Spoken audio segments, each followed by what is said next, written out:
I record all these so we can put them on YouTube. Sweet. Yeah. Hello. Hello. Let's see if I can I get don't you.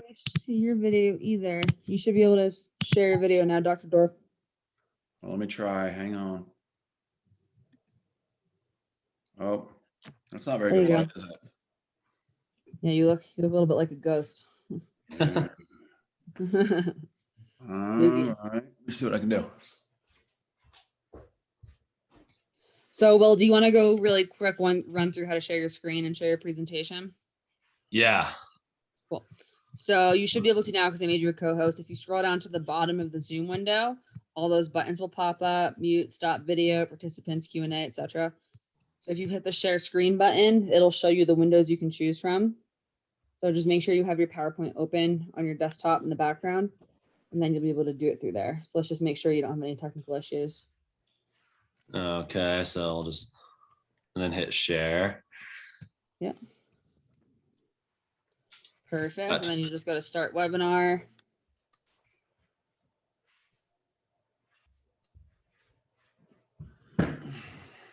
Cool. All panel, or who can share? Do I need to, does that matter? What do you mean? It just says like advanced sharing options. Who can share? Only host or all panelists? Right. So only the three of us can share. We don't want to have random people trying to hop on this and hijack the Zoom. So yeah, only the three of you can share, or the three of us. Rather. So yeah, if you just make sure you can start the slideshow and whatnot.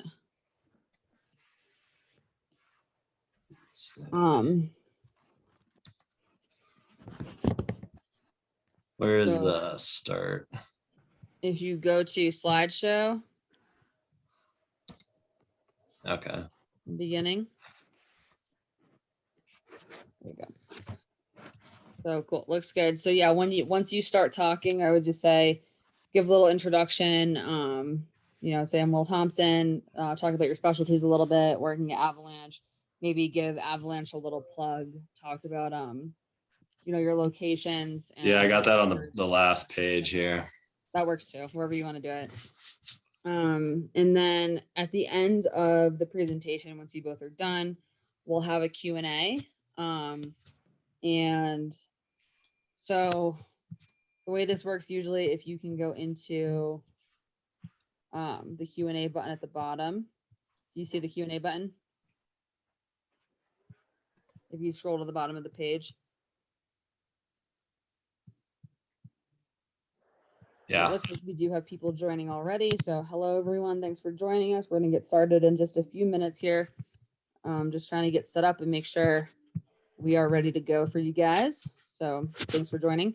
So yeah, if you do see the Q&A at the bottom. Yeah. Cool. So questions will come through here, or they will come through the chat box. So if you click on chat, it's 2 buttons over. If you just want to start monitoring that, and I can help you make sure that all of them get answered, because we tend to get a lot. We try and go through most of them, and then the PT ones, obviously you'll see as they come through, and you can just answer those as they come through. Cool.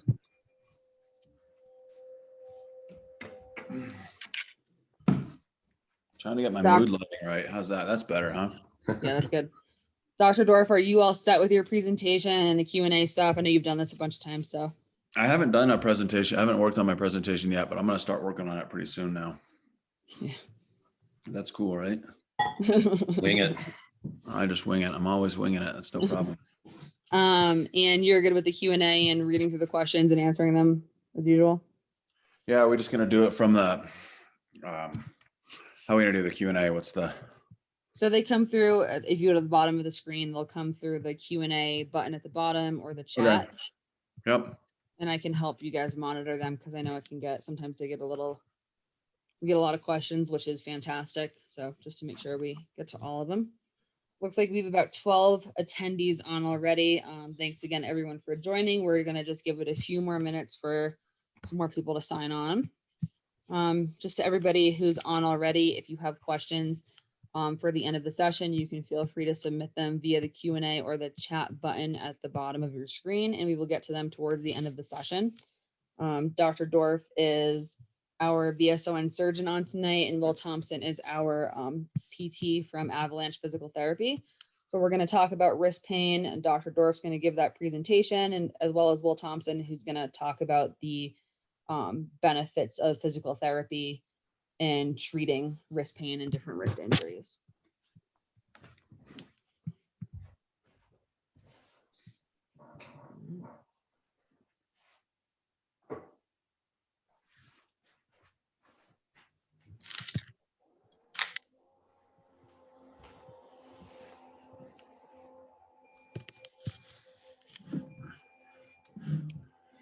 I'm still trying to get the light better. It's maybe a little better.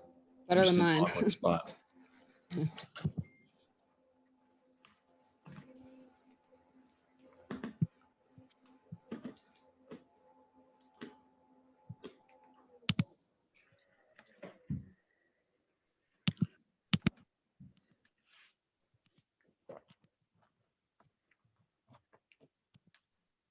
see about this one.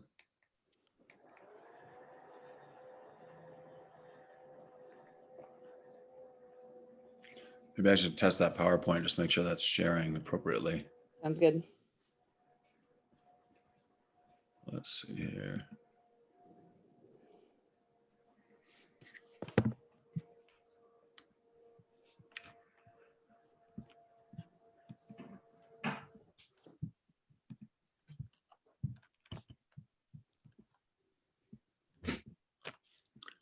Let's see that.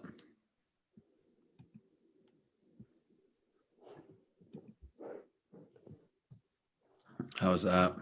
Looks great. It's a start, huh? Yeah. Bam. Oh, terrible picture. It's you? I'm just kidding. Trying to like modify it and stretch it out to make me look better, but Kind of. you're right, exactly. I'm shrunk down. You look like Guy Pearce in that picture. Here. No. Well, there you go. That makes me look thinner. And now you look a little like Peyton Manning. Super tall now. That's much better. There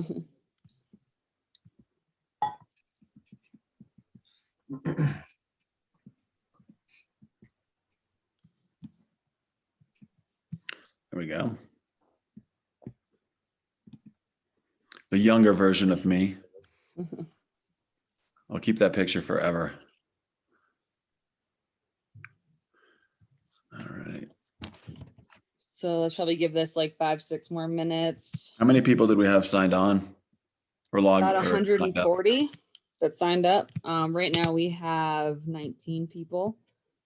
So just give it a little bit longer so it's more people trickle in.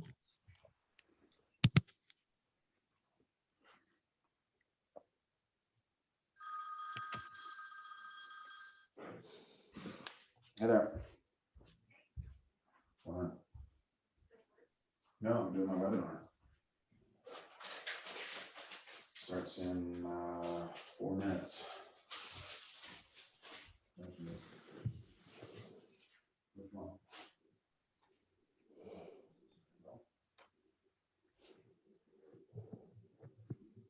No.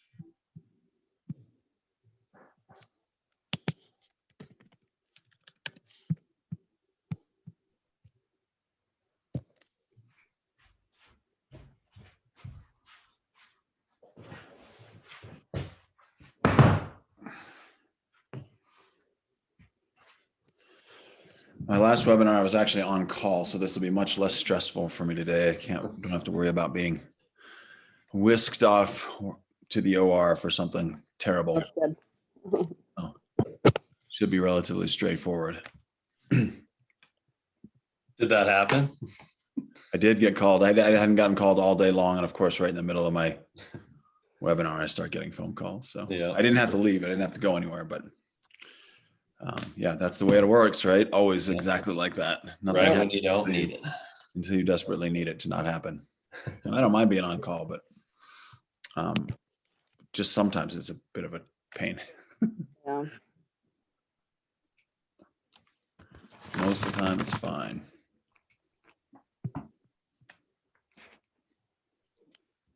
Will, are you at home? I am. Yeah.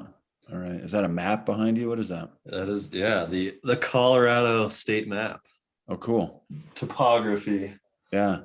I got a very cool topo map of this area for my family for Christmas. So, Okay. The Vail area. yep. The Gore Range. Yeah.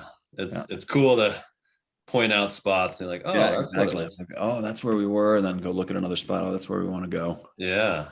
Yeah, it's neat. That's nice. the whole state, but yeah, and those other ones are a little more detailed for the local places too. I could have a whole room just full of maps to stare at. Right. I heard you did pretty well in the race the other night over in Eagle.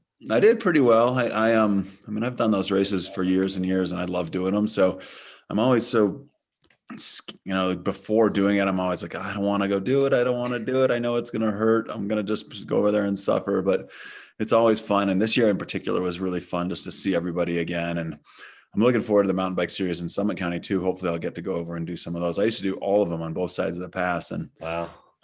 it works out pretty well for me sometimes. Sometimes it's a little difficult, but yeah, it was good. VSO's got a team, so I've got. I was there. It was my first race ever. Oh, someone told me that was your first race ever. How was it? I didn't finish last, didn't fall, and didn't have to stop. So there you go. I think that was a success. It's painful though, right? It is. I'm not used to pedaling, especially uphill, for time and just going. Usually it's pedal and stop and rest. And right, yeah. But it was just like, oh my gosh, everybody's just going crazy and going as fast as they can. And I was like, oh gosh, guess I gotta keep pedaling and try not to stop and heave or anything like that. Yeah, exactly. And it always goes out. It goes out so fast. The start is so fast. Yeah.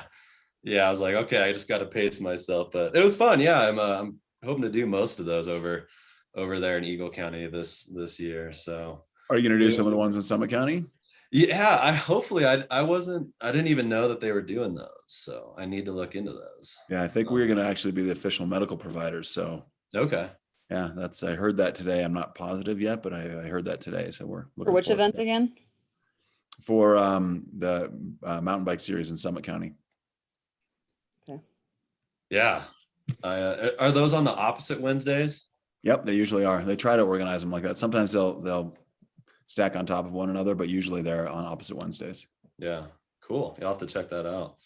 Like the Eagle one, it was, I'd never ridden that course or anything. So I'm sure like all you guys have ridden that a ton. So it was also interesting racing and never even being on the trail before. Not knowing what's coming up. Exactly. Yeah. So maybe the Summit one, I'll be at least a little bit familiar with. More familiar. Yeah, exactly.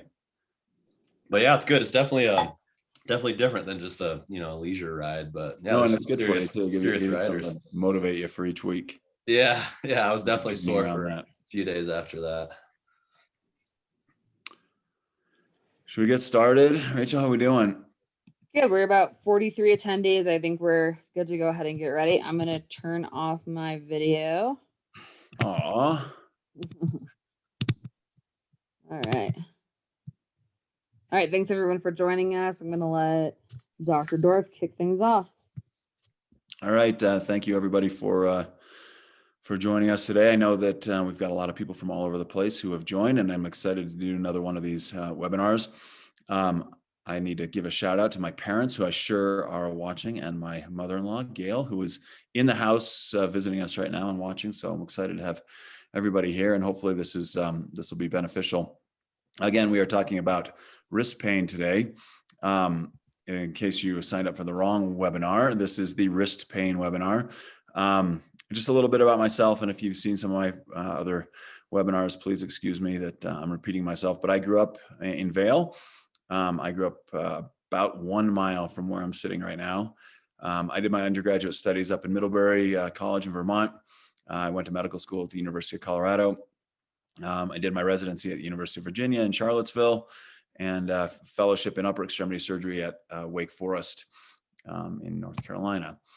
I finished my fellowship at Wake about 13 years ago, and I've been with Vail-Summit Orthopedics and Neurosurgery for that entire time. I just finished my 10-year reaccreditation from ABOS. So every 10 years we have to go through reaccreditation. I just finished that about 6 months ago, and also finished a reaccreditation and added certificate of hand surgery. So continuing the legacy of upper extremity surgery with VSO, and hopefully making my mentors from Charlottesville and Wake Forest proud. So that's. I work as medical director for Team Summit over in Summit County. I'm a team physician for the U.S. ski team, and I've been doing that for about 11 years now. And over the last year, I've become the medical director for the Cycle Effect. If anybody has heard of the Cycle Effect, it's an amazing nonprofit organization that was based originally here in Eagle County, but has outreach programs in Summit County and now down in Grand Junction, where they are promoting cycling for sort of basic cycling and as a tool to empowerment for young women. So very exciting organization that I am proud to be a sponsor for. My practice is almost 100% upper extremity. In the wintertime, I do a fair amount of lower extremity trauma also.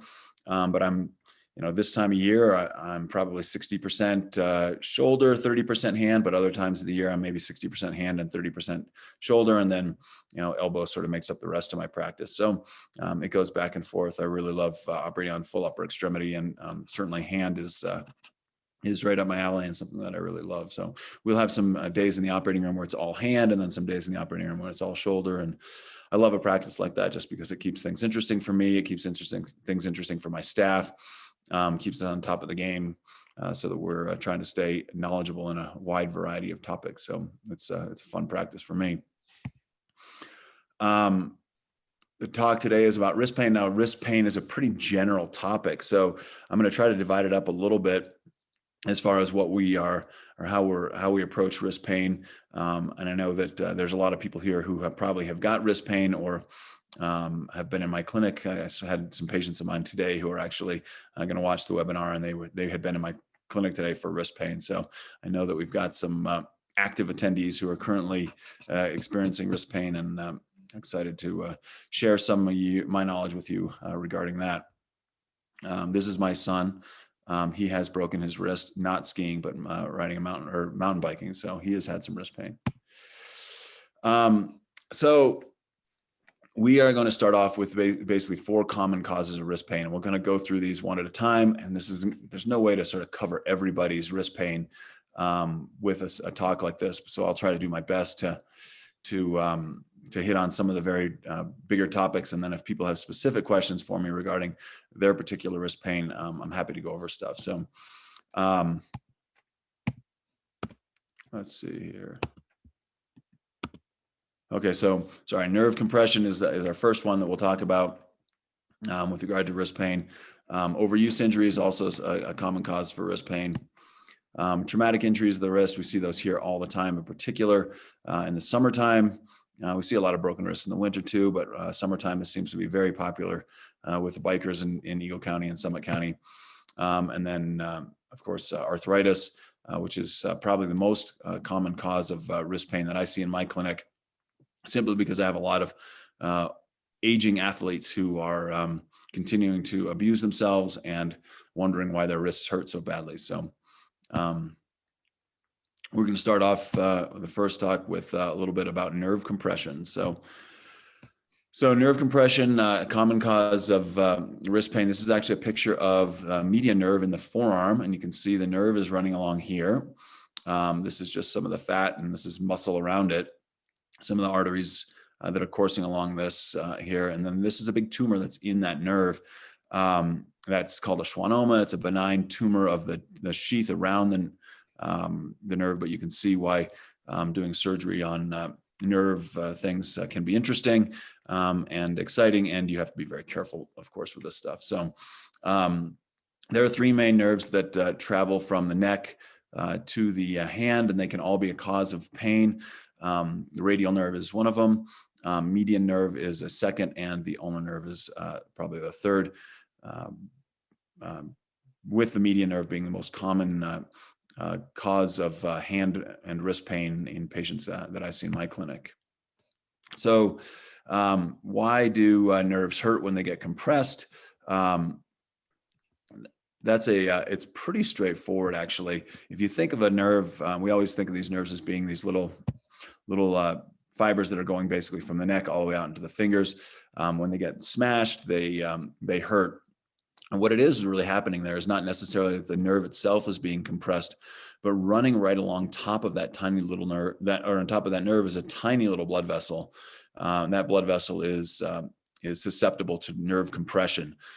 So when that blood vessel gets compressed, it creates pain similar to the type of pain that you have when you're running up and down the stairs, sort of this ischemic type pain where the nerve is actually telling you, hey, I don't have quite the blood supply that I would like, and that's why it starts to hurt. So it's not that the nerve is actually dying, but that you're just getting this nerve compression or the compression of the blood vessel, which leads to decreased blood flow around that nerve, and then that nerve's first signal back is oftentimes a painful one. So carpal tunnel syndrome is the most common site of nerve compression, or the most common cause of nerve compression in the upper extremity. Typical symptoms that I see in my patients: pain and numbness and tingling in the fingers. Patients oftentimes have nighttime pain, and the reason that people have nighttime pain is pretty interesting. It's essentially the fact that when people go to bed at night, they sleep, and they tend to sleep with their wrist in this flexed position. And some mean doctors a long time ago did studies on medical students looking at the pressure within the carpal tunnel. And what they found is that they actually inserted needles into the carpal tunnel, these medical students. I was not one of them. This was actually before my time even. And these pressure sensors in the carpal tunnel, and had the medical students put their wrists in various different positions. And what they found was that the position of wrist flexion causes an increased amount of pressure in this carpal tunnel. And as a result, that little tiny blood vessel that's traveling across that carpal tunnel gets compressed. So that's why people get nighttime pain. And if it weren't for night times, again, I'd probably be about half as busy. People come to me when they're losing sleep over these things. And that tiny little blood vessel that I'm talking about would be running right along this nerve and underneath this ligament. And that's what we're really freeing up when we do surgery for carpal tunnel syndrome. So treatment for carpal tunnel syndrome is pretty straightforward, and it's very similar to our treatment for a lot of these upper extremity non-acute injuries. Splinting works really well. So these nighttime splints that help people from putting themselves into too much of a flex position. Therapy. The therapist can work on some nerve gliding stuff that really can be helpful, anti-inflammatory stuff. There are some modalities that the therapists use that help calm these nerves that can make a difference. We do injections for carpal tunnel very frequently in patients who are concerned about the diagnosis. We don't necessarily know if that's where the nerve is being compressed. Sometimes we'll do an injection in that carpal tunnel. If the injection works really well, then we know that's where the nerve is being compressed, and gives us a little bit more confidence that the surgery would be more successful. That injection just goes in right here at the wrist. We're really careful about not injecting into the nerve. We inject around the nerve, and it's a little cortisone, a little super strong anti-inflammatory that we do the injection with. And then the last option, of course, is surgery. We have found that patients who do well with an injection do really, really well with surgery. And when we have the right diagnosis, the success rates for surgery is about 95%. It's an outpatient surgery. Go home the same day. We usually do this wide awake, so patients don't go to sleep for the operation at all. The recovery is pretty straightforward.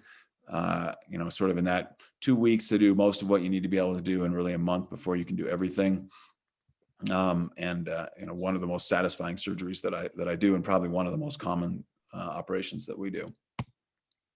Other things to consider with regard to nerve compression as far as a cause for hand and wrist pain. The ulnar nerve, which you see here, has a little bit of a different distribution. Remember, we saw the median nerve as having compression sort of or symptoms that are more on the thumb side of the hand. Well, the ulnar nerve instead have symptoms that are more on the small finger side of the hand. So that can cause a similar type symptoms, oftentimes at night. And the symptoms are more often manifest over here on the pinky side. Radial nerve can also be compressed, and those symptoms are not typically down all the way to the wrist, but more common in the forearm. And that nerve, those symptoms are kind of on the back of the hand or not on the non-palm side of the hand. So other things to consider: cervical spine and radicular pain, or pain coming from up higher. Cervical spine being C6, C7, and C8. So when we have somebody who's got pain or symptoms that are in a nerve distribution or a symptom pattern that doesn't make it perfect sense to us, oftentimes we're sending patients back and forth to our cervical colleagues or our spine colleagues to help sort out exactly where the cause of that pain is. And if we do think it's nerve compression, is that nerve being compressed in the neck? Is it being compressed at the elbow? Is it being compressed at the as it comes across the wrist in the carpal tunnel? So those are the most common causes of wrist and hand pain in patients who have nerve compression as the root of their upper extremity hand pain. So the next one we'll talk about overuse injuries.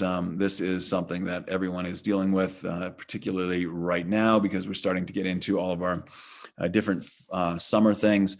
It's funny, I do a ton of elective hand surgery in the fall because people are always wanting, they get through their golf season or their bike season or whatever, and they're happy to take care of their upper extremity, their hand stuff in the fall. That way they can go into a cast or whatever, and they don't mind a little bit of time out in the fall or in the wintertime when they can stick their hand in a cast and go ski or snowboard. But in the summertime, everyone's really trying to just enjoy their summers and not necessarily wanting to deal with their overuse injuries because they want to do their usually golf. I mean, let's just be honest, it's golfers and they're and pickleball. That's a big thing right now too. So and the bikers too, but there's typically not necessarily the overuse injuries. So these injuries are usually related to overuse of the tendon, which causes inflammation, and that inflammation leads to pain. This is just a picture of some of the tendons in the thumb and in the back of the hand that are oftentimes affected with these. And I'll go over a couple of the syndromes that affect these tendons in particular.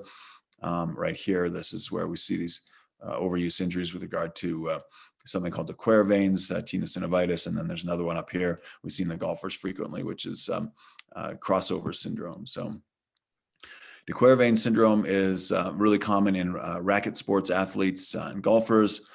This is oftentimes patients who have pain right sort of in the back of the wrist or the thumb area. Symptoms include pain and swelling. This area is often swollen up right along the track of that tendon.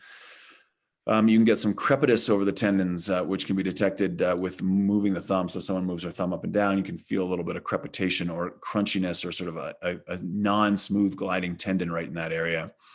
This is also really common among new mothers, basically from picking up heavy babies. So that as they pick up their baby, the thumb ends up in this position where it's compromised, and they'll get pain right along in that area. Intersection syndrome is another one that I was just referring to. This is the similar tendons here from the thumb that we were just referring to, and then you get these other tendons that are crossing over here. So the thumb tendons are crossing here, these tendons are crossing here, and right where these intersect here, which is why we call it intersection syndrome, you can get pain associated with that. So you get this characteristic squeaking that happens right there. So patients will come in and they actually have a little bit of a noise that happens in their wrist, or again, this sort of crunchy feeling that's a little bit further up, and that causes pain. We often see this, I don't see it as much here in rowers, but when I was at University of Virginia, we would see this pretty commonly in rowers. Up here, it's primarily in the golfers. Treatment for all of these overuse syndromes.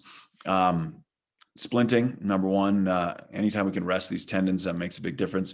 We don't usually use a big splint like this. There are some more low profile splints that we can use to help immobilize these tendons. And I realize you can't golf with something like this, but what I tell people is if we try to put you in a splint for some time, and try to pick your battle. So if you want to wear your splint most of the time, but take it off for golf, that's fine. Injections work really well for this. I put injections before activity modification because nobody wants to change their activities. So believe it or not, if you stop doing that thing that is causing your problem, you might actually get better, but that isn't going to happen really until the winter. So again, we're usually trying to get folks through the summertime, get them to winter so that we can really take care of them and stick their hand in a glove. We don't do surgery often for these. We do send patients to therapy for these overuse syndromes treatments a lot, because I think the therapists have some really great tools in their toolbox for helping to calm those tendons down. And hopefully will be able to share a few of those things with us. Surgery, essentially, if they fail non-operative treatment for 3 months, usually involves freeing the tendon from the underlying sheath or the tunnel that it's going through. So you can see as those tendons are passing through here, it might just be a matter of releasing that tendon as it goes through here, as it goes through that little tendon sheath. And there's enough redundancy within those tendon sheaths that doesn't cause a problem at all. Another thing to think of with regard to these overuse injuries, these ganglions, and this is a common cause of wrist pain. We see these all the time. They're usually associated with some sort of activity. They're not always, but very frequently someone will come in and say, yeah, it's fine until I start playing a ton of pickleball, or it's fine until I start golfing, or riding my mountain bike, and then it starts to hurt, and they'll get this mass that protrudes up off of the wrist. These are, I says occasionally painful here. I would say they're sort of intermittently painful. Some people they really bother, and some people they don't at all. Treatment for these, aspiration, so we stick a needle in that and take some of the fluid off. That can get rid of these ganglions about, let's say 50% of the time. If they come back and they're still bothersome to people, then we can actually go in and do surgery on them. There's not a lot that the therapist can do for these ganglions, but splinting can sometimes be helpful for them. So that's that. So we've done nerve compression, we've done overuse injuries, and now we are on to traumatic injuries. So the most common traumatic injury that I see in the summertime that affects a wrist, definitely radius fractures, or fractures of the larger bone down at the wrist. And this is an example of a bad wrist fracture with this here should be connected to this here, or maybe the other way around. So the hand is up here. This is the radius, and the radius is completely separated and in the wrong place. So this is a bad wrist injury. Most of the wrist injuries we take care of are not this bad, but in the summertime, we will always see a few that look like this. So scaphoid fractures is another common injury in the wrist that we see oftentimes in younger athletes. And then, of course, tendon injuries and lacerations, and those can be a combination of overuse or just a laceration from a sharp object. So talk a little bit about distal radius fractures. One of my favorite patients in the whole world was in my office today with a distal radius fracture that she is getting better from. And she is an old cantankerous nurse. So she's, of course, going to get better despite anything I tell her. So these are fractures of the larger bone at the end of the forearm. This is the most commonly fractured bone in humans, mostly because they're happening in both young and old patients. Not as common sort of in the middle age, but they're really common in kids, and they're common as we get over age, about 50 in particular in women. This is the bone that's fractured most of the time. Oftentimes this will be associated with a small fracture up of this guy. And this is the radius is actually the bone that's on the thumb side of the wrist. So right down in here. Treatment for distal radius fractures, oftentimes we can immobilize this in a cast or a brace. Period of mobilization anywhere from 3 to 6 weeks, kind of depends on the age of the patient, what the fracture looks like, what their activities are. Surgical management, oftentimes we do the surgery. We're just trying to line the two ends of the bone up, put a little plate, and then some screws through that plate that hold the plate down to the bone, get this thing aligned, and then let the bone heal itself. So we do that. So that's one of the more common operations that we do, and it's year round, simply because these injuries happen to skiers, snowboarders, and cyclists, and then just from falls around the house or falls while out working, or moving on to scaphoid fractures. This is the second most common fracture that I treat in the wrist. This is a fracture of this little bone right here. It's a really common injury in younger athletes, but I still take care of a fair number of scaphoid fractures in my older athlete population.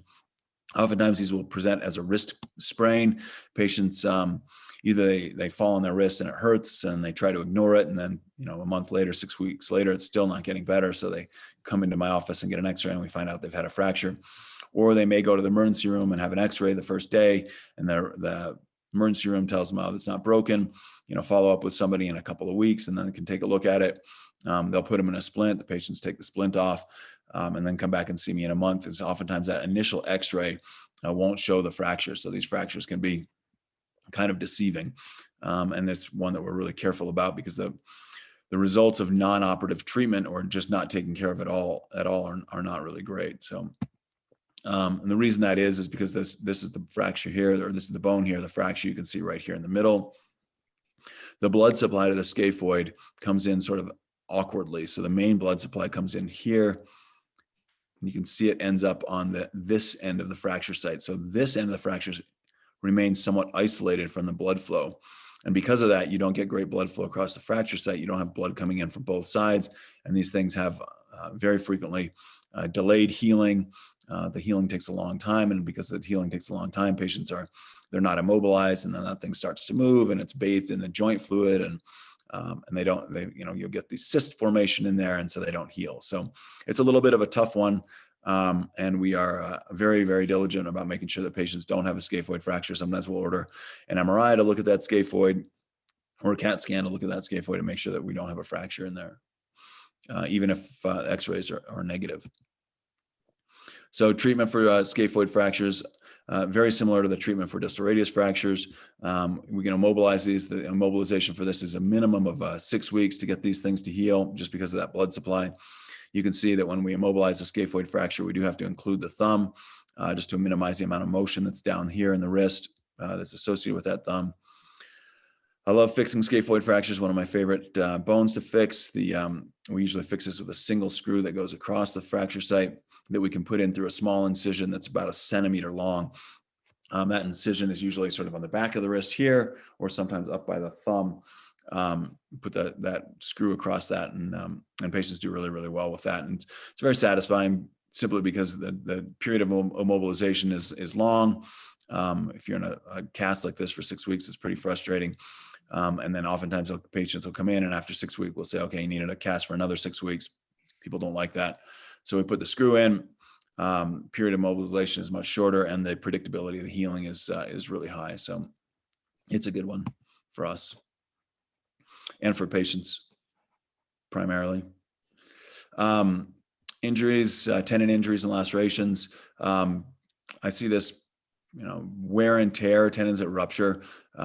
Pretty commonly, I would say, 10 times a year, we'll see somebody who ruptures a tendon for no real good reason, just from wear and tear. And you can see here the tendons on the back of the wrist that we've sort of been talking about with the overuse injuries. These are really commonly injured. This one here, which extends the thumb, is probably the most commonly ruptured tendon that we see. And this, this tendon actually can rupture in patients who have a distal radius fracture. So they break their wrist, and part of the injury ends up being a rupture of this tendon. So we're really careful about checking that. When they can be cut, of course, from anything sharp. And we see these injuries pretty commonly in the summertime, especially around the construction season. So when people are building and cutting, and especially our home do-it-yourselfers are constantly injuring themselves. My favorite tendon injury was a guy who was an avid remote control plane builder, and he had one of his remote control planes, the motor he was working on, evidently motor was working very well, and the prop without the plane attached to it came at him, and he defended himself like this and cut up his hand pretty good and cut a couple of the tendons in his hand. So patients who have tendon injuries, sudden loss of function after trauma, or sudden loss of function after degeneration. For example, sudden inability to extend the thumb is a pretty common way that these present. I love this. It's a patient of mine who I did a surgery on, and you can see his incision is here. This is actually a surgery for a radius fracture that was up by his elbow. We did a surgery. The most commonly injured nerve in this surgery happens to be the nerve that extends your thumb, so brings your thumb up like this. And about a month, 6 weeks after his surgery, he came into my clinic and just so happened to be wearing the thumbs up shirt. And the first thing I asked him is, can you extend your thumb? And so obviously this is not one of my older athletes, but one of my younger athletes. And thankfully, everything went really well for him. So usually non-operative or tendon injuries, usually operative treatment. You can see here we're doing repair of a tendon. This is a tendon that's been ruptured here. We would probably be taking this tendon and either reattaching it down here or repairing this tendon to the other end of the tendon.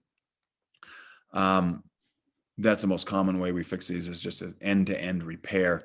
Sometimes in these tendons, you can't actually repair the tendon if it's been ruptured for a long time, or it's the ends are really frayed, or there's been a lot of damage to the tissue. So you might do what we call a tendon transfer. And I wrote a chapter on tendon transfers during my fellowship. And so it's something that I really like to do. But essentially what you're doing is you have multiple different tendons on the back of the hand, as an example. If somebody ruptures the tendon that goes out to the thumb, you might borrow one of the tendons that goes out to the index finger, because there is some redundancy in that system. I know it's a little hard to tell, but you've got two tendons that go out and extend the index finger. And you might take one of the tendons from there and transfer it over to extend to the thumb. Tendon transfer works great. And people, it's amazing how quickly they learn to extend their thumb independently or extend their fingers independently, even though you've taken a tendon from one part of their one of their fingers and moved it over to another one. So moving on from traumatic causes of wrist pain, we'll talk a little bit about our last topic, which would be arthritis. So presentation arthritis is typically progressively worsening of wrist or hand pain, pain that's worse after activity, usually improves with rest, improves with immobilization. Really common this time of year, patients who haven't been doing a lot of their summer activities, and the wrist has been feeling pretty good all winter, and now they're getting out and starting to do some of the more common activities they'll do in the summertime, and that wrist will start to bother them again. I had a couple of patients who came in today, actually, that were doing injections for their wrist arthritis because they don't want to ruin their summer, and they want to continue doing their golf or pickleball or whatever it is, or work related stuff. So three main varieties of arthritis in the wrist. The first one being inflammatory. Those are things like rheumatoid arthritis and gout. You can see here, this is actually a wrist that's almost completely destroyed from rheumatoid arthritis and the collapse of these bones with these inflammatory joint processes. We see just straight up degeneration or osteoarthritis. This is a patient who's got a bad osteoarthritis within the multiple joints in the wrist. Here's that scaphoid we were looking at before, and you can just see how the joint spaces are narrowed. The x-ray is really bright through here, which is indicative of that bone that's a little bit too hard. That's a result of increased stress across that joint. We also see a lot of patients who have wrist arthritis secondary to a post-traumatic issue. So they had an injury a long time ago, and as a result, the wrist kinematics aren't working right, and the bones are malaligned, and you end up with arthritis. So this is an example of one where the ligament between the scaphoid, which is this guy who's kind of crunched up over here now, and the lunate. So the scaphoid lunate ligament would normally hold these two together. That ligament has torn, and as a result, this gap has opened, and a ton of arthritis has happened over here. This is a saddle joint. This joint really should sit, sort of like this. And when that joint gets malaligned, you get this loading of the joint over here, and it leads to wear and tear of that cartilage, and that leads to arthritis. So it's not that different from just straight up osteoarthritis. It's just have a trauma that's associated with getting it started. So treatment of wrist arthritis, it really depends on the underlying condition. If it's inflammatory, oftentimes our treatment starts off with sending patients to the rheumatologist. Rheumatologist is really fantastic in helping us with some of those disease modifying agents that we use for rheumatoid arthritis, for example. Anti-inflammatory medications, immobilization works great for these, for simple wrist arthritis. Injections is sort of the next step. We will sometimes send patients to a physical therapy as well. And that's really usually for making them a splint or perhaps doing some anti-inflammatory stuff. Therapists are really good with using ultrasound to push medication down into these inflamed joints, and that can be really helpful. And then, of course, surgery is always an option. And there are some really great options out there for wrist arthritis. This is an example of somebody who had bad arthritis between the scaphoid bone, which should sit over here. We've removed that bone and we've fused these 4 bones together. So this surgery, I do this actually quite a bit. One of my favorite operations for patients who have wrist arthritis. Patients do lose a little bit of range of motion, but normally, their range of motion is not that great. So they'll, instead of being able to flex their wrist like this, they're then able to flex about half as much, and extensions about half as much too. So it leaves people with a mobile wrist that's perhaps lost some of the range of motion, but not much, and typically takes care of their pain. So wrist arthritis, another one of my favorite things to take care of, because I think we have some really great options for treatment. Other things to think about with regard to arthritis and wrist pain is arthritis at the base of the thumb. So right here, you can see here's again, let's just use a scaphoid as a reference. The scaphoid is here. The next bone up here is the trapezium, and then the metacarpal here. And you see the loss of the joint space here. If you want to compare the joint space here with the joint space here, you can see what a nice gap you've got here. The gap that you have down in here, this is sort of more normal looking. And then here you can see this joint is completely destroyed. There's loss of the joint space. There's that whitening of the bone, or the hardening of bone that we were talking about before. This arthritis is exacerbated by pinch and grip. And, I say that it's wrist arthritis, but, or it's some arthritis, but their pain is really here. So sometimes that's, people come in and talk to me, oh, it hurts down here. So it's not really in the thumb up here. It's much more down here.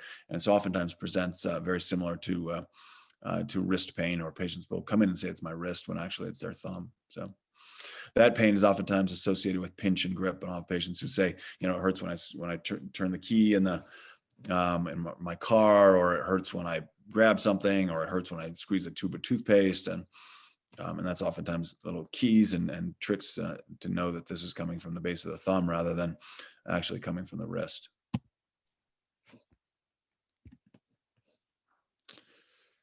So those are sort of a common cause of wrist pain: nerve compression, overuse injuries, traumatic injuries, and then arthritis.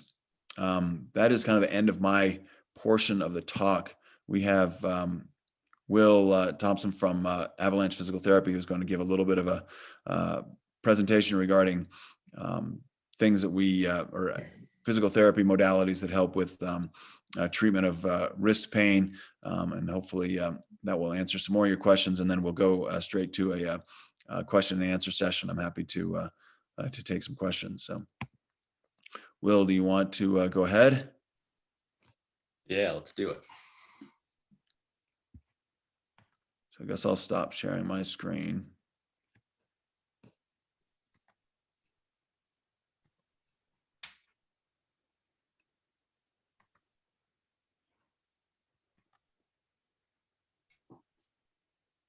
All right. So my name is Will Thompson. I'm a physical therapist at Avalanche Physical Therapy over in Silverthorne, Colorado, over here in Summit County. I've been a PT for a little over 6 years, and I've been up here in Summit County for just a little over 4 at Avalanche. So basically, see a lot of post-op patients and acute patients that come in too with different injuries, skiing, biking, some of the things that Dr. Dorf is talking about. As therapists, we sort of see it all. We're, considered direct access, so we can have people come in without a physician's prescription and see us right away. And we also see a lot of patients post-op that these doctors refer us to. So kind of what happens with PT is when you come in, like I was saying, with PT being a direct access here in the state of Colorado, If you have an injury biking or skiing or doing anything, you can also come into a PT. I know these guys, the doctors are really busy and sometimes they can't get in. So depending on your insurance, which most insurances allow direct access and you don't need that prescription, you can come in to see a PT as well. And what's cool about PT, with it being a doctorate degree, is we're trained in a bunch of variety of special tests and diagnoses.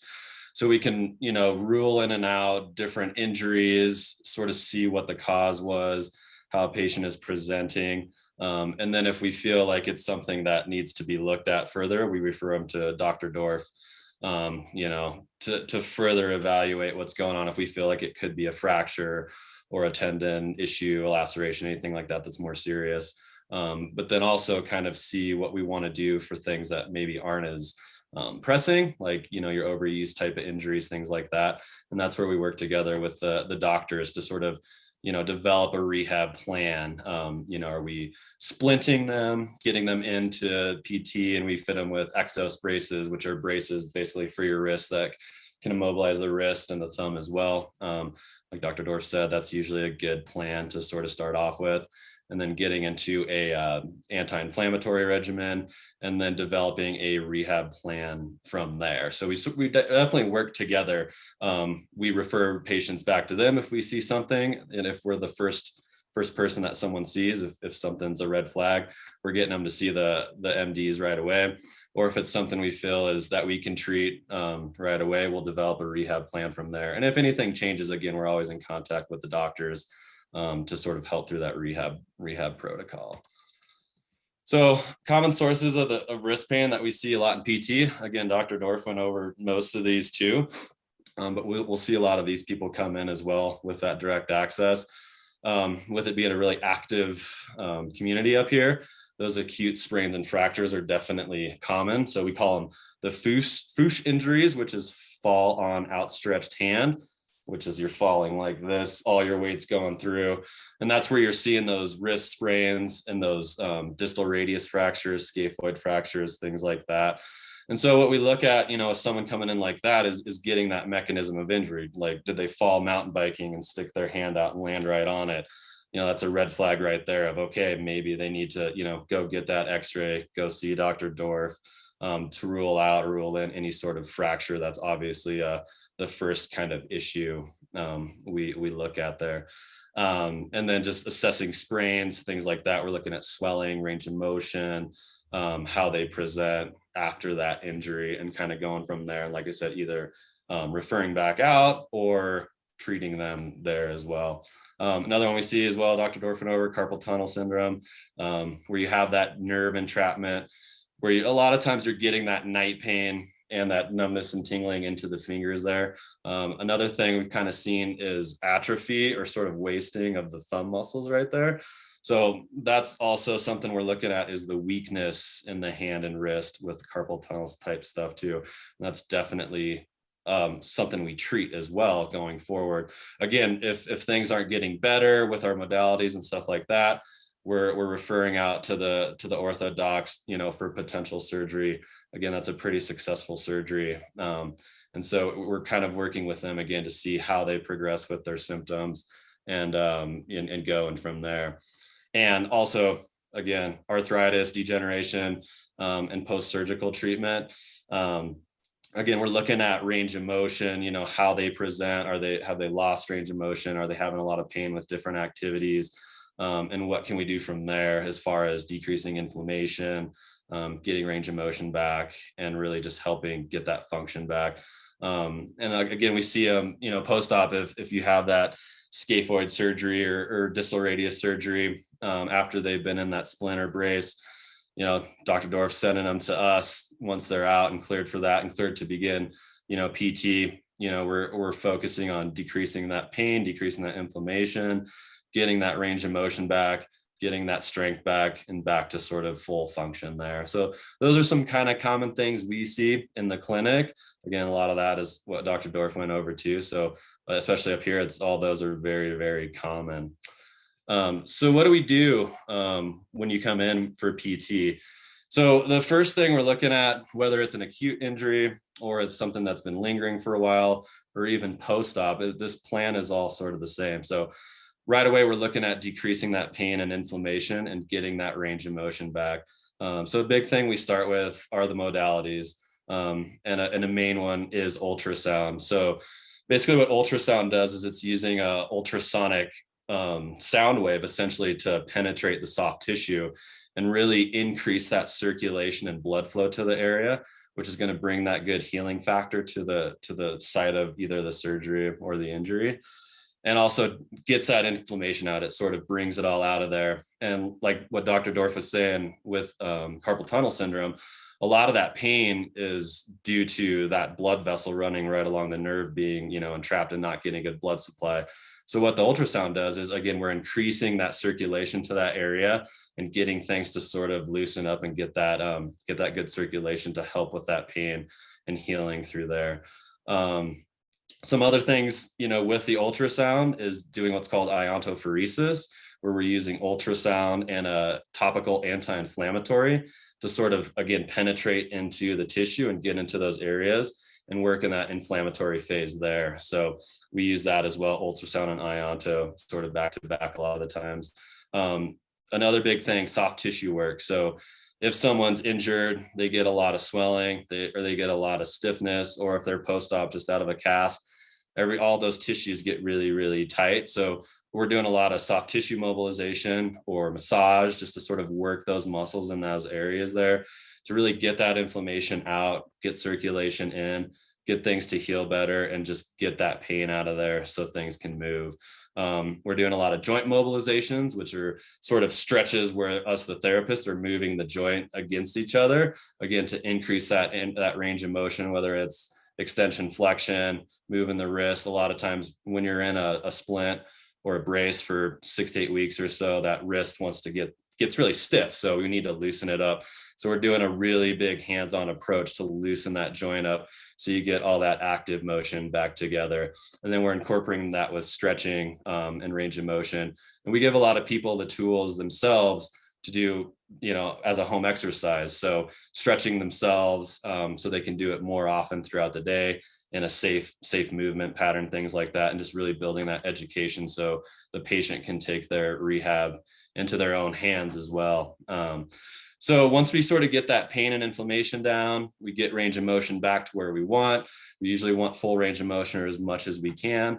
Then we're going into the muscle activation and improving that strength and stability. So, in order to, return to mountain biking or golf or tennis, you want that strength to be built up, not only just in like your hands and wrists, but all the way, what we call up the chain. So looking at strengthening through the elbow and through the shoulder, so everything's sort of balanced out and we're not having any compensation patterns or things like that. So it's super important, to look at where the patient is lacking in strength, from their fingers to their wrist all the way up to their shoulders, just to make sure we can get them back to doing the things they love, such as all these sports we do up here. So some things we do with that, I do a lot of dry needling, which really helps with muscle activation, especially, post-acute injury or post-surgery.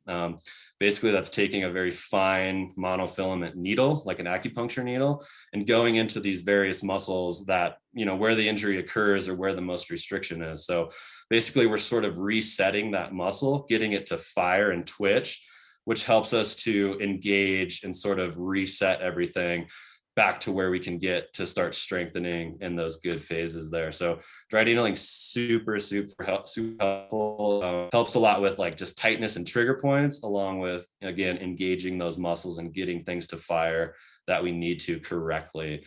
And then from there, it's a lot of just building that strength and functional mobility. So we use a lot of kind of cool hand tools, things like that. We get creative a lot of the times with, different bands or positioning sort of things and weight bearing, just to really make sure that, after you've had that injury or you've had that surgery, that your whole upper extremity is nice and strong and ready to go, to help stabilize throughout those tendons, ligaments, and bones when you go back to doing your activities. And it's really different for everyone. And so that's what we really look at, where are your deficits, what sort of things do you like to do, what are your goals to return to rehab, and how are we going to build your body up best to prevent any sort of further injuries or anything. And so after sort of, working with the doctors and everything like that, we sort of develop that plan. We see how they go. We test at the end, make sure that strength's all back, range of motion's all back. And then we, sort of release them to return to whatever activities they want to do. So it's definitely we work closely with everybody. And I think PT is really great for post-op sort of things too, because again, a lot of times you're losing that strength and stability and motion, if you've been in a splint and things like that. So just getting that back, getting that strength back so you feel confident in going back to your activity and just not being in pain or being able to, button up a shirt or something like that is really important. Like I said, we definitely tailor it to people's different activities and try to get them back to 100%. So yeah, like I said, PT is all encompassing, and a lot of times, you can come in without a prescription and just get our opinion, we can do that examination. And then, if we feel that, something's come up or there's a red flag, we send them to ortho's way. And then if vice versa, if they end up having surgery or things like that, then they come back to us. So we all work together to really get people back to where they need to be. So yeah, for Avalanche, we got 3 locations in Summit County, Silverthorne, Frisco, and Breck. We work really close with the docs at VSO2 and direct contact, which is a great relationship. So any questions, whether with recovery with us or anything with the doctors, we can always talk and work through and make sure everybody gets the best out of it. So, all right. Awesome, Will. Thank you. That's super helpful. And I think that partnership, I tell my patients that it's, my job is really pretty straightforward. I make a diagnosis, and then, if we're doing surgery or we're treating somebody non-operatively, I'm only dealing with that, for an hour or 2 at the most, sort of combined. The therapists and the patients themselves are the ones who are really involved in optimizing that outcome. So we're very grateful for the partnership we have with Avalanche and all the physical therapists around both Eagle County and Summit County. And without, the cooperation of the therapists and the patients, we would not look good. So we are appreciative of all the work that everybody does to help us to look like the heroes. And at the end of the day, really, it's all about getting athletes back up on the hill or riding their bikes or whatever it is. So thanks again for being with us today, and more importantly, thanks for your help in taking care of our patients. So yeah, I am happy to answer some questions. We have a couple of questions already, and I can get on there. Last time we did a session, we were actually able to do answer all of the questions without necessarily having to go into extra time or overtime. So if we have the chance to do that, I will. I'm assuming that everybody can hear us. So let me see if I can get some of the questions. I know we had some already. And I'll just try to read your questions out loud. Where is that? Where are these questions? I'm clicking on the Q&A, but I'm not seeing the questions here.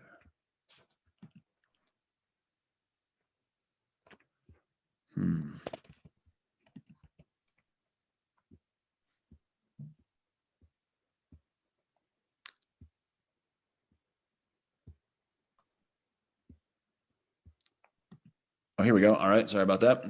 So first of all, I see that we have 55 participants that are still here with us. So that's awesome. Thank you guys again, everybody, for coming. I went through the list of participants and I see a lot of my patients on there. So I won't read out your last names, but the first question comes from Ed. Ed says, I have wrist pain and had imaging done. Radiologist said that I had moderate to severe ossification of the wrist and wondered if I had previous surgery. I have not. What is ossification and can it be treated? That's a great question, and I would love to see your x-rays. There are a couple of things that can cause ossification, and in the wrist in particular, ossification can come from gout or pseudo-gout, which can cause some of the tissues in the wrist to become hardened. They get calcium deposition or calcium and phosphate deposition on some of those tissues that can cause ossification. You're actually taking some of the tissues. It's kind of like the meniscus in your knee, which is a cushion between the bones, and that meniscus can become hard over time and actually almost turn to bone. So what is ossification, and can it be treated? And that really depends. Oftentimes, we'll see ossification on an x-ray that doesn't usually bother people. So I'd be curious to see what is the sort of the underlying issue there. I would say the short answer to that is yes. Ossification is basically a hardening of the soft tissues in and around the wrist. It is oftentimes associated with a previous trauma, but not always. Like I said, it can be associated with something called gout or pseudo gout. And can it be treated? And the answer to that is yes. There are multiple different ways to treat it. Probably the best thing is to understand exactly what is the underlying problem, and then you're oftentimes treating that. But if somebody's got an inflammatory issue in the wrist, oftentimes injections can be really helpful. Therapy with some of the modalities, in particular ultrasound with ionophoresis, like Will was talking about, can be helpful for that. And then oftentimes in the wrist, in particular, I love doing wrist arthroscopy. So these are, we're taking a tiny camera and then perhaps a little shaver, putting them both into the wrist and sort of doing these cleanup procedures in the wrist. And those things can be really helpful. So next question from Anonymous. What do you consider to be the most beneficial treatment for CMC arthritis, assuming it's been diagnosed correctly? So that is a great question. So CMC arthritis is the one that we were talking about, which is, this pain that's at the base of the thumb. Very common in my patients anywhere from age 30 to age 80. It is wear and tear and degeneration that is a result of sort of normal pinch and grip. And like I said before, it is worse with pinch and grip. So what is the most beneficial treatment for CMC arthritis? Let's just talk about sort of the treatment progression for CMC arthritis. I almost always start with the immobilization when they have some really great little splints that work very well for that. So if somebody's got pain that they're, it always hurts when I'm doing this activity. The number one thing we do is to start with wear this little brace when you're doing that activity. So the braces help to support that base of that thumb. You're trying to correct some of the deformity there. You're offering that joint some support, and oftentimes that can be very helpful. Topical anti-inflammatories, I use something called Voltaren gel, which can be really helpful. The base of the thumb or the joint that's really inflamed there is very superficial. So you put medication on it, that medication penetrates down into that area and can be really helpful. So I find that also really great. Injections really work well for CMC arthritis, and I have a lot of patients that I'll see once a year or once every other year for an injection in the base of the thumb, and that can be really beneficial for folks. And then the last thing obviously would be surgery. There are a number of different ways to approach surgery or the base of the thumb from a surgical perspective, and it really works great. But essentially, we're taking out one of the bones at the base of the thumb, and we're supporting that thumb with a tendon transfer, or with a sort of artificial tendon that holds that thumb space open. Those surgeries are great because these oftentimes, almost everybody's got two thumbs. So my goal when we do the surgery on one side is to do such a great job that the patients will be back for their other thumb down the road. And as a matter of fact, I saw a patient today who came to clinic who had a CMC arthroplasty, which is this operation that we do for this CMC arthritis. She had it probably 6 months ago with us, and she's back for her other side. So that's kind of my definition of success on that. Is I really try to do such a great job. The patients will come back and get the other side taken care of.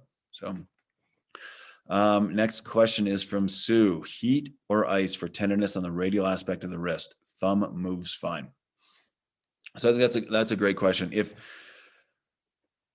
If your underlying problem is an inflammatory process, so you have inflammation, then typically the best thing you can do is to apply ice. And I think that ice can be really helpful. Oftentimes people say, okay, it really hurts. It's sore after I play golf or after I play pickleball, or it's sore after I ride a bike. My approach to that is, okay, if it's really sore right after you're riding your bike, the first thing you need to do is, as soon as you get off that bike, is to get ice on it. So you're trying to decrease the inflammatory process that's associated with what you're doing to make that part angry. If people have pain that's associated with stiffness, then oftentimes heat can be really helpful for that. So if somebody's got pain that, they've got a stiff wrist and it's painful, it's not really inflammatory, and it doesn't hurt through most of the range of motion, but it's really stiff at the end of the range of motion. A lot of times an application of heat or working with that particular joint in the shower for a little while to try to get that warmed up can be helpful. So for the most part, anti-inflammatories and ice for those inflammatory processes, and heat for stiffness. And then, physical therapy can be really helpful for both of those things because the therapists have got tricks up their sleeves to try to deal with both the inflammatory process and the stiffness side of things. God, here's some great questions. Mary, I have a scaphoid broken in 2 places from 25 years ago. Is a bone graft or titanium replacement a possibility? It appears some have used 3D printed implants to replace the scaphoid. What do you think? Thank you. And this may be from Tim or Mary, or maybe that's my dad. Oh man, I told him to ask this question. So heat is on. I better come up with a good answer. Yeah, Tim's my dad, and Mom's got to type for him. Okay, all right, Tim. Oh, I mean, a broken scaphoid from 25 years ago does not sound like a Mary problem. That sounds like a Tim problem. So, a broken scaphoid from 25 years ago, the biggest issue, honestly, with these scaphoids that have been broken for a long time is the degenerative process. And it's exactly what we were talking about before. You get this post-traumatic arthritis. So the biggest problem in that wrist now is not simply a matter of trying to get that scaphoid to heal or replacing the scaphoid. The problem is the arthritis that's underneath that. So if you replace the scaphoid, you're not getting rid of the arthritis. You may get rid of half of the arthritis because you've got arthritis both on the scaphoid side of that joint and on the radial side of that joint. You only get rid of half of that arthritis if you go ahead and replace that scaphoid. So you're still going to have the underlying arthritis. The other side of it is that the scaphoid is critical for the stabilization of the wrist. It's sort of this link between the bones at the base of the wrist and the bones that are a little bit closer towards your thumb. So the way that linkage occurs is really through some of those super strong ligaments that are attached between the carpus bones. So simply replacing the scaphoid is not going to work. And a titanium replacement, or people have used silicone replacements, those things just don't work because they don't correct the underlying issue of the stability of the wrist. So the answer to that, Tim, is you do not want to have your scaphoid replaced, but you might be a great candidate for a couple of the different operations that we do in the wrist. And I showed pictures from that scaphoid excision where we take the scaphoid out and fuse those other 4 bones together.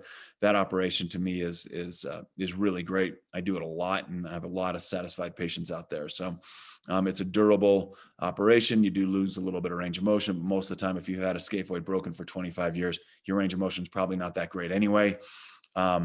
And if it's not great, then you can blame your son for it.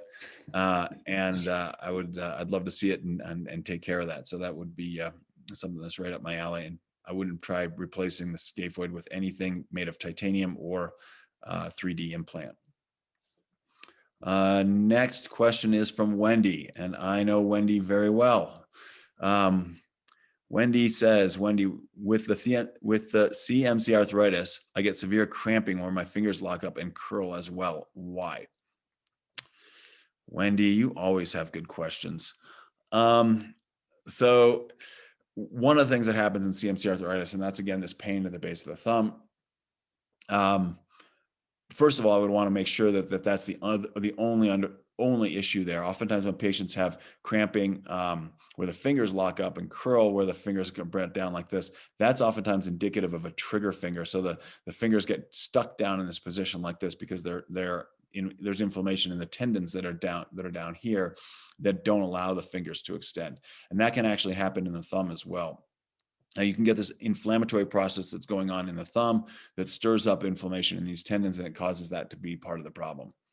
The other thing that can happen, and crampy pain is really typical for CMC arthritis. So anytime you get that pain and inflammation down in here, you can get spasm of the little nerves that are down in there, and the thumb can kind of tend to curl in like this. And patients will come in with this really spastic thumb that sits in this position like this and hurts like crazy down there. And that's just from inflammation of the nerve that's feeding the muscles that go up there.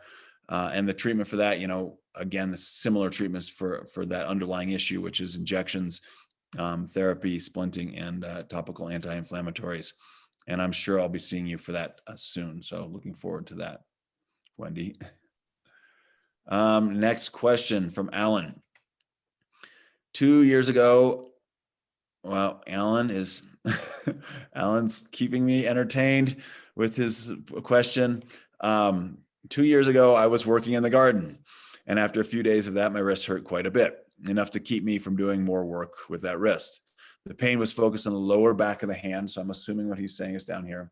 Over the last 2 years, the pain has increased to the point where I cannot use the hand, drill, a hammer, riding a bike due to pain with rotation and pressure. It is now impossible to keep my hand down and put weight on it. I have tried simple wrist binders, which do not help. Neither does Voltaren. So my guess is I don't know how old you are, Alan. My guess is you're probably 29. That's just a joke, but maybe you are. But based on the garden work, that's not your typical 29-year-old stuff. My guess is that this is wrist arthritis. And you know, if that pain is here, in particular pain with wrist extension, where you're trying to do a push-up like that, I would love to see pictures of your wrist. And that is most likely going to be arthritis. The other thing, if this is really just pain that you have only when you're gardening, this could be a tendonitis, and particular if that pain is more over in the thumb area, or it's worse with active wrist extension. But my suspicion is this arthritis, and I would start, if you came in, we get some specific x-rays to look at the position of the bones in the wrist and see if there's something that could be done to help alleviate that pain. Next question is from Carol. Carol says, how does trigger finger progress, and how does it relate to muscles or tendons in the wrist or arm? I have trigger finger in 3 of my fingers, but it doesn't hurt, just annoying. Is there a suggestion for avoiding it from getting worse? So trigger fingers, that's exactly what we were talking about a minute ago. This is essentially the tendons in the fingers, which, as Carol is alluding to, these tendons start up here in the forearm. They extend through these little tunnels. The tunnels go all the way out to the tips of the fingers, or the tendons go out to the tips of the fingers, running through these tendon tunnels as they go out there. And if you look on my website, there's some great videos that really explain exactly what a trigger finger is. How does it relate to the muscles or tendons in the wrist or arm? So what that is as those tendons are activating, or the muscles in the forearm are activating, they pull those fingers down. They pull the tendons through these little tunnels. When those tendons get pulled through the tunnel, they should glide nice and smoothly through that tunnel. But what happens is that tendon gets a little nodule on it. And let's pretend this is the tunnel and here's the nodule. That tendon gets stuck, and it's getting stuck in that tunnel. And that's what causes a trigger finger. So the tendon is being pulled through. It's on one side of the tunnel, it's just fine. And then it slides through, gets stuck, pops through. That's where the figure triggers, and then it moves fine. So, I have trigger finger in 3 of my fingers, but it doesn't hurt. You should be thankful for that, because oftentimes these do hurt, and oftentimes the pain is sort of right down in the base of the fingers. Maybe I shouldn't tell you that. Maybe it won't ever hurt. Just annoying. Is there a suggestion for avoiding it from getting worse? So trigger fingers, when there are multiple digits in the hand that have triggers, oftentimes the only real treatment to get those to go away forever is to do surgery on them.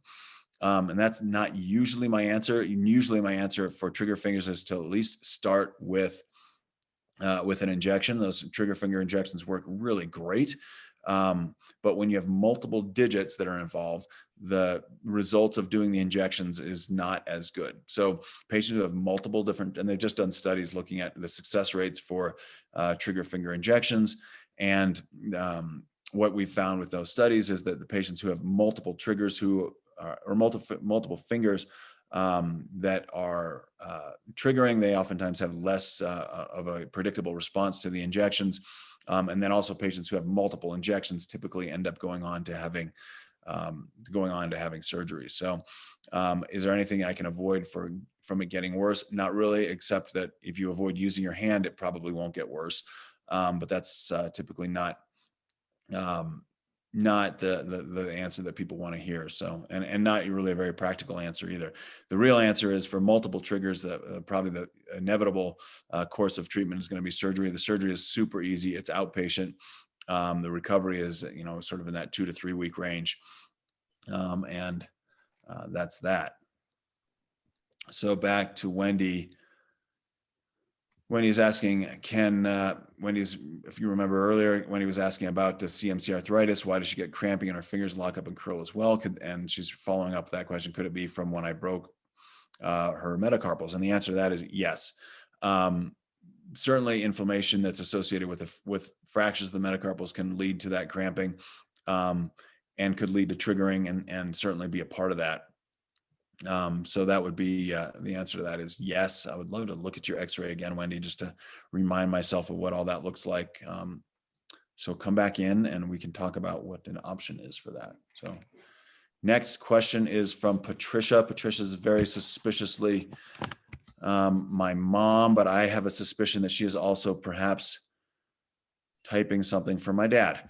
So Patricia's question is, which wrist problems are not candidates for surgical repair? None. Are you kidding me? Everything's a candidate for surgical repair. No. What wrist problems are not candidates for surgical repair? Well, as a surgeon, I would like to think that at the end of the day, we have answers for everything. The answer that the real truth about that is that with regard to wrist problems, if we're talking about degenerative problems, there's almost always a solution to that from a surgical perspective. For example, wrist fusion surgery is a really great operation that we do for patients who have ongoing wrist arthritis. If somebody's wrist arthritis is bad enough that we don't think we can do a partial wrist fusion, we can do a complete wrist fusion where the wrist doesn't move at all. It's just sort of stuck in this position. You can still do this and you can still use your hand fine.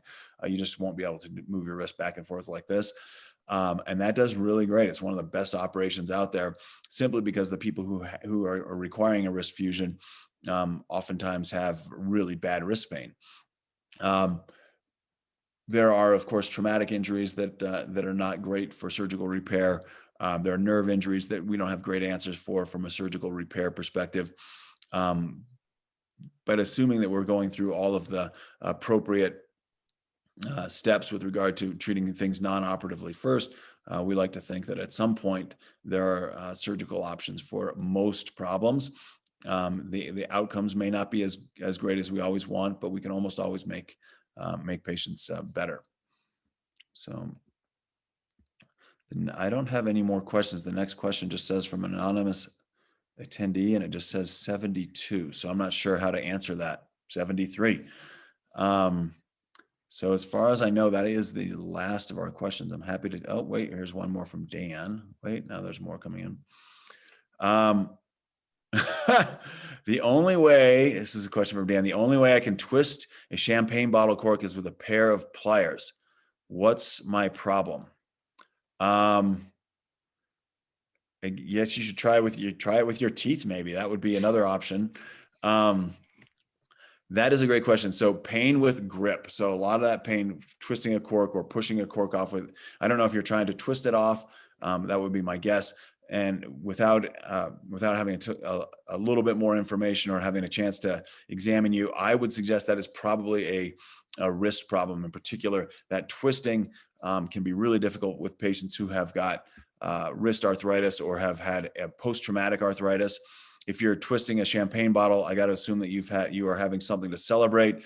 So perhaps that was from a win in some competition or relishing the past. And my guess is that you're probably put that wrist to good use at some point. And you may have arthritis in the base of that wrist, or you may have problems with pain over on this side of the wrist, which can cause problems with twisting. Those are oftentimes post-traumatic or degenerative processes. And I'd love to get an x-ray of your wrist and then talk to you about the champagne issue. So another question here from Rosemary. Thank you for the very informative webinar. Thank you, Rosemary, for attending. I'm a 68-year-old female. Thankfully, I have no wrist pain, but do have osteoarthritis in my hands. I am able to move and bend my fingers. I do a great deal of gardening and work with my hands. They are stiff after work. My fingers are swollen to the point that rings need to be resized. I do sometimes wear sprints, use topical creams, and do hand exercise. Other suggestions for care? Yes. So Rosemary, great question.